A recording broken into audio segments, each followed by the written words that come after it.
அனைத்து மெக்கானிக் நண்பர்களுக்கும் வணக்கம். இன்றைக்கி நம்ம என்ன பார்க்க போகிறோம் அப்படின்னா, ஒரு ஜூபிட்டருக்கு வந்து செல்ஃப் ஸ்டார்ட் ஆகலை அப்படின்னா நம்ம எப்படி பார்க்கணும், இந்த வயரிங் சர்க்யூட் வந்து எப்படி பார்க்கணும் அப்படின்ற ஒரு சிறிய தகவல் பார்க்க போகிறோம். நம்ம பார்க்குறது வந்து ஜூபிட்டர், டிவிஎஸ் ஜூபிட்டரோட சர்க்யூட் வந்து பார்க்குறோம்.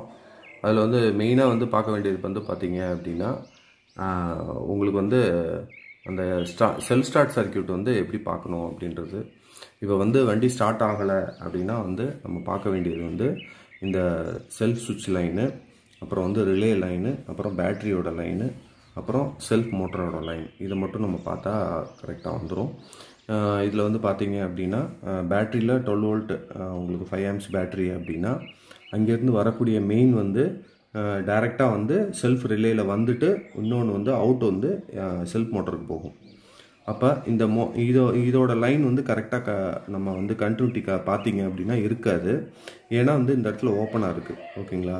இது வந்து ஒரு சில நேரம் வந்து வண்டி பார்த்தீங்கன்னா அதுவாக செல்ஃப் ஸ்டார்ட் கிராங்கிங் ஆகிட்டே இருந்துச்சு, செல்ஃப் மோட்டருக்கு வந்து டைரெக்டாக பவர் வந்துச்சுன்னா இது ஷார்ட் சர்க்யூட் ஆயிடுச்சு அப்படின்னு அர்த்தம். இது வந்து அதுவாக ஆன் ஆகிக்கிறோம். அந்த மாதிரி சமயத்தில் இது வந்து செல்ஃப் ஸ்டார்டர் வந்து மோட்டருக்கு வந்து கரண்ட்டு டைரெக்டாக போய்கிட்டே இருக்கும்.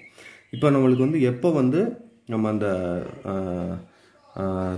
நம்ம சுவிட்சை செல்ஃப் ஸ்டார்ட் சுவிட்சை வந்து நம்ம அமுக்குறோமோ அப்போ தான் வந்து நம்மளுக்கு இது வழியாக கரண்ட் வந்து போகணும். ஓகேங்களா? அப்போ வந்து இந்த கரண்ட் வந்து சரியாக போகலை அப்படின்னா உங்களுக்கு வந்து இங்கே வந்து செல்ஃப் ரிலே வேலை செய்யாது. அதனால் இங்கே இருக்கிற பவர் வந்து இந்த பக்கம் வராது. ஓகேங்களா? அப்போ நம்ம வந்து என்ன பார்க்கணும், மெயினாக வந்து பார்க்க வேண்டிய ஒரு முக்கியமான ஒரு விஷயம் வந்து பார்த்திங்கன்னா இதுக்கு போகிற மெயின், இதுக்கு போகிற எர்த்து. அதாவது இது வந்து பார்த்திங்கன்னா இக்னிஷன், டிசிஐ இக்னிஷன் காயிலிருந்து தான் இந்த ரிலேக்கு வந்து எர்த்து வருது. ஓகேங்களா? இதுக்கு வந்து மெயின் வந்து பார்த்தீங்க அப்படின்னா இக்னிஷன் சுவிட்சில் இருந்து ஃப்ரண்ட் பிரேக் லைட் சுவிட்சுக்கு போயிட்டு அதுலேருந்து அந்த ஒயிட் லைன்லேருந்து தான் வந்து அந்த மெயின் வந்து இந்த சுவிட்சுக்கு வருது, ஸ்டார்டர் சுவிட்சுக்கு வருது. இந்த ஸ்டார்டர் சுவிட்சிலேருந்து ப்ரௌன் கலர் ஒயராக மாறி செல்ஃப் ரிலேக்கு போகுது. ஓகேங்களா? இந்த செல்ஃப் ரிலேக்கு போகும்போது அப்போ எர்த்து வந்து நம்மளுக்கு வந்து வேணும் அப்படின்னா அந்த எர்த்து வந்து இதிலேருந்து வருது, நம்மளுக்கு வந்து ஃப்ரம் இக்னிஷன் காயிலிருந்து வருது. நம்மளுக்கு அதுக்கு முன்னாடி இருக்கிற வண்டியில் வந்து எர்த்தை வந்து கண்ட்ரோல் பண்ணியிருப்பாங்க. இதில் வந்து பார்த்தீங்க அப்படின்னா மெயினை கண்ட்ரோல் பண்ணியிருக்காங்க. ஓகேங்களா?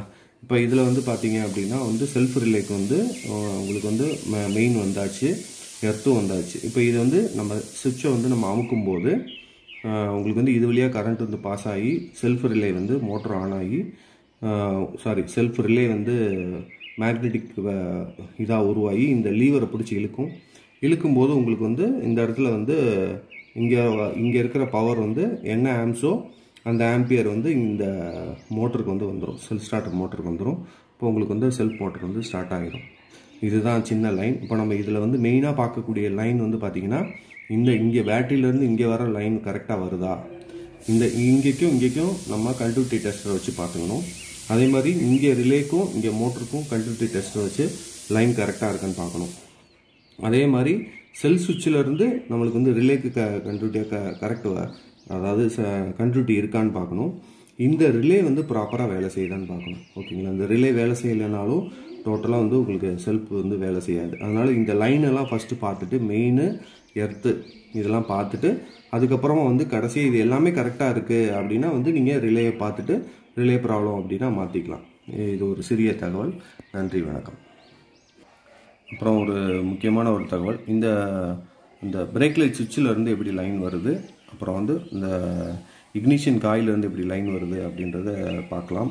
ஃபஸ்ட்டு வந்து இந்த பிரேக் லைட் சுவிட்சு பார்க்கலாம். இந்த பிரேக் லைட் சுவிட்சுக்கு பார்க்கணுன்னா நம்ம சார்ஜிங் டிசி சர்க்யூட்டை நம்ம டயக்ராம் எடுத்துக்கணும்.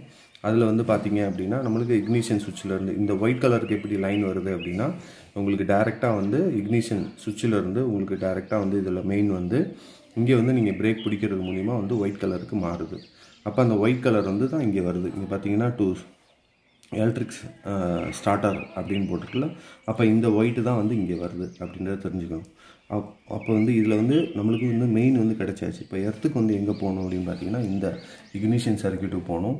அந்த இக்னிஷன் சர்க்யூட்டில் டிசிஏ இக்னிஷன் காயில் இருக்கும். அந்த காயிலில் வந்து இந்த ரிலே இந்த பார்த்திங்கன்னா இந்த பிங்க் கலர் ஒயர் தான் வந்து உங்களுக்கு வந்து ஸ்டார்டர் மோட்டருக்கு போகுது. அதுதான் வந்து இந்த இடத்துக்கு வருது.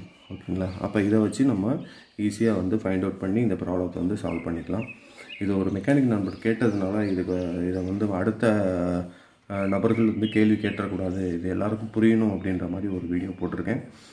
இதில் ஏதாவது சந்தேகங்கள் இருந்தாலும் தாராளமாக நம்ம வந்து நம்ம யூடியூப்பில் போய் பார்க்கலாம். இல்லைனா என்னோடய கான்டாக்ட் நம்பருக்கு வந்து வாட்ஸ்அப் பண்ணுங்கள். நன்றி, வணக்கம்.